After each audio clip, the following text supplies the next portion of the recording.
Oh, j'adore ta peau. Elle est douce et propre. Mais bien sûr! Bienvenue sur Ta vie en rose, le podcast qui parle de tout sans tabou. Je suis Anaïs, psychopraticienne, et je vous souhaite la bienvenue.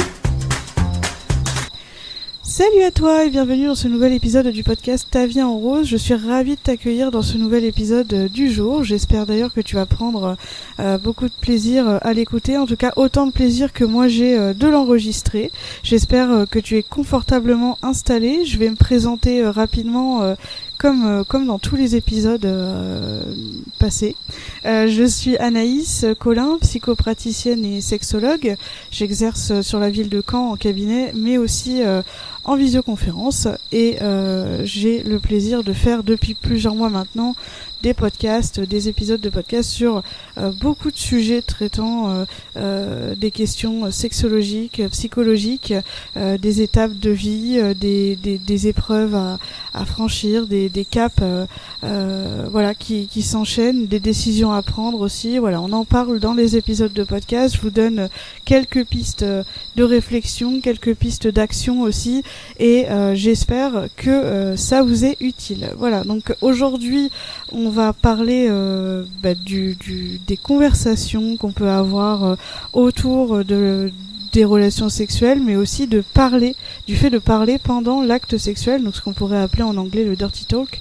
Voilà, donc en français c'est vraiment parler durant une relation sexuelle. Alors parler pour dire quoi, ça sert à quoi, pour qui, comment, où. Voilà, il y a beaucoup de questions qui surgissent autour de ça, et j'ai eu l'idée de faire un petit épisode là-dessus, histoire de débriefer. Alors installe-toi confortablement, prends une boisson chaude ou froide, et c'est parti. Alors s'agissant de parler au lit, je pense que tu dois te dire dans ta tête qu'il s'agit surtout de dire des mots crus, voilà, de insultes et autres vulgarités. Or, c'est pas tellement le nœud de la pratique. Il se peut que tu n'apprécies pas ce genre de termes, et tu en as tout à fait le droit d'ailleurs. Il s'agit pas que d'insulter son partenaire, de dire des choses qui peuvent être grossières, de dire des choses qui peuvent être choquantes. Il s'agit de dire effectivement ce qu'on a envie de dire, et de faire ce qu'on a envie de faire, première chose. Oh ouais, moi je suis trop excité par le salami. Alors on appelle ça fréquemment le dirty talk, parler sale en français, même si j'aime pas la traduction française qui est un peu ardue, je trouve. Alors la définition, moi je me suis amusée en fait à chercher la définition exacte sur Google de ce que cet acte signifie. En fait, il désigne le fait d'utiliser des mots sexuellement explicites dans le cadre d'un échange érotique, alors voilà, quel qu'il soit. Alors qu'est-ce que d'où ça vient, pourquoi on fait ça, pourquoi certaines personnes parlent pendant l'acte sexuel?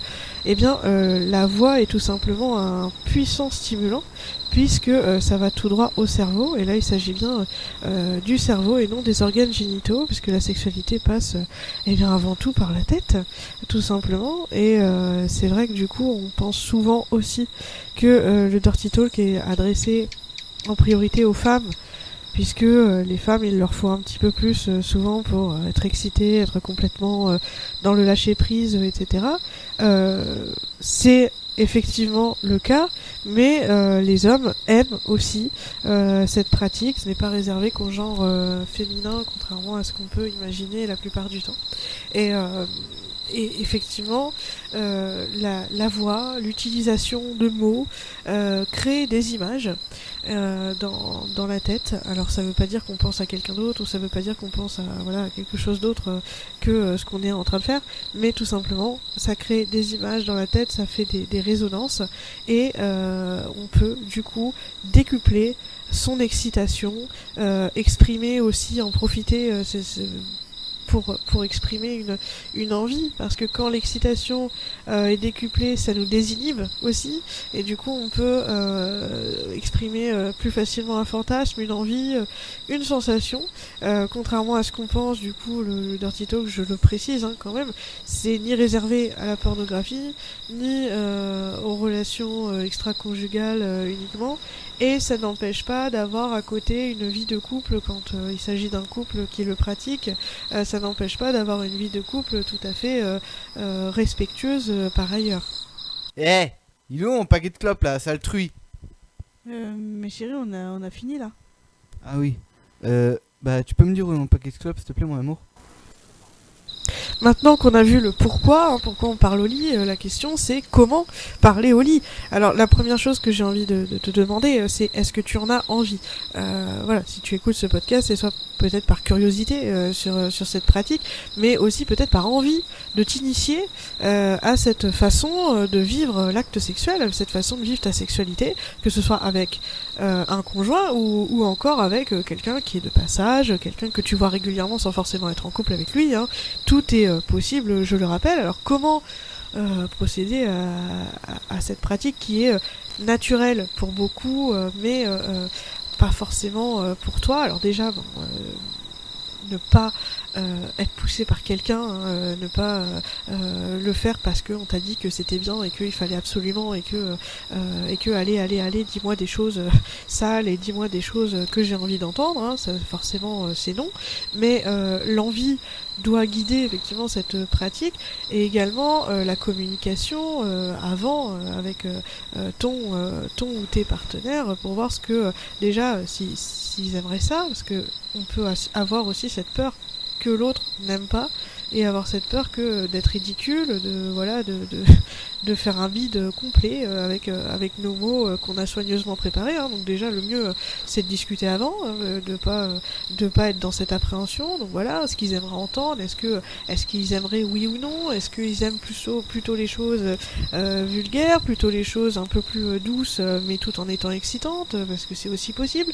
Donc voilà, discuter avec les gens avec qui tu prévois de pratiquer, et puis te poser la question de ce que toi tu aimerais dire, parce qu'il n'y a pas que ce que un tel ou un tel aimerait entendre, il y a aussi ce que toi tu aimerais dire, parce que pratiquer le dirty talk, effectivement on le fait pour exciter l'autre personne, parce que les mots vont provoquer chez l'autre personne une excitation, mais chez nous aussi ça provoque une excitation, parce que le fait de prononcer tel ou tel mot, telle ou telle phrase, ça rend les choses un peu plus réelles, et effectivement ça excite tout le monde de part et d'autre, effectivement. Donc vraiment te poser la question sur ce que tu aimerais dire, et puis après laisser parler le moment, c'est laisser les choses se faire tranquillement. Donc voilà, le temps que ça vienne, c'est pas parce que tu as dit mardi j'ai envie, allez, il faut faire du dirty talk, que mardi soir, allez, forcément on y va, on dit tout ce qu'on pense, on le dit d'une traite, c'est même pas excitant, on se force limite à le dire. Non, il faut vraiment se laisser le temps, dire les choses, voilà, y aller par étapes s'il faut, y aller, ça peut venir aussi tout à fait naturellement, et tout d'un coup on est très à l'aise avec ça, il n'y a aucun souci, c'est vraiment t'écouter, encore une fois, comme je le dis à chaque épisode de podcast, s'écouter, s'accueillir, se respecter, accueillir ses émotions. Tiens, ça j'ai dit ça m'excite, tiens ça non, pas du tout, ça me provoque ça me provoque une envie. Non, pas du tout, je ressens pas du tout d'excitation en disant ça ou en entendant ça. On en informe le partenaire, on est franc, on est honnête envers soi-même, envers les autres, et tout va bien se passer. Et enfin, moi le dernier conseil que je voudrais vraiment donner, c'est se dégager de l'éducation, des préjugés qu'on a au départ, et puis des préjugés qu'ont les autres, parce que des fois il peut arriver qu'on parle de sexualité autour de soi, et puis il peut arriver que des gens disent non, moi parler au lit, non, moi c'est pas du tout mon truc, alors là c'est hors de question, puis pour dire quoi, pour énumérer des courses, ça arrive, se dégager de ça, parler au lit, c'est propre à chacun, si c'est ton envie, c'est la tienne, et elle t'appartient. Il y a forcément des gens qui auront la même envie que toi, donc il y a forcément moyen de trouver un partenaire qui sera pour, et ce qui est dans la chambre ou autre pièce d'ailleurs, reste dans cette pièce, ce que tu vis à l'instant T reste là, et tu peux laisser vraiment parler ton envie sans forcément que la culpabilité vienne t'assaillir une fois que c'est terminé, ou alors pendant l'action justement. Non, il faut vraiment arriver à se dégager de tous ces préjugés, parce que la sexualité, ce n'est pas normé, il n'y a pas de mode d'emploi pour pratiquer la sexualité. Donc parler au lit, vraiment, ça doit venir de toi, ça doit venir de ton fond intérieur, de tes envies, de tes besoins, et ça va se faire en fait tout naturellement à partir du moment où tu acceptes que justement rien ne doit être planifié 10 heures à l'avance.